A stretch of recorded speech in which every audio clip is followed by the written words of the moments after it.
தமிழ்நாட்டின் வளர்ச்சி பயணத்தில் ஒருவரையும் பின்தங்க விடமாட்டோம். வெல்வோம் ஒன்றாக.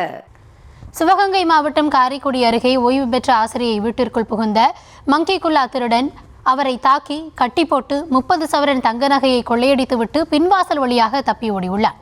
இது தொடர்பான விவரங்களோடு இணைகிறார் எம்முடைய செய்தியாளர் சந்திரமோகன். வணக்கம். இந்த குற்றச்சம்பவத்தில் ஈடுபட்டது யார் அப்படின்ற துப்பு துலங்கி இருக்கிறதா, என்ன விவரம்?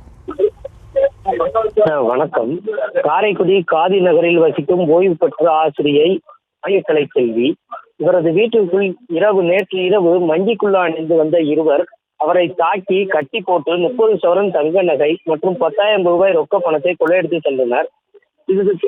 இந்நிலையில் அவரது உறவினர்கள் காலை வரும்போது அவரை பார்த்து உடனடியாக தகவல் அறிந்து அருகில் உள்ள சோமநாதபுரம் காவல்துறையினருக்கு புகார் அளித்தனர். புகாரின் பேரில் தற்போது சோமநாதபுரம் காவல்துறையினர் வழக்கு பதிவு செய்து மோப்ப நாய் மற்றும் தீவிரமாக சிசிடிவி அந்த பகுதியில் உள்ள சிசிடிவி காட்சிகளை ஆய்வு செய்து குற்றவாளிகளை தேடி வருகின்றனர்.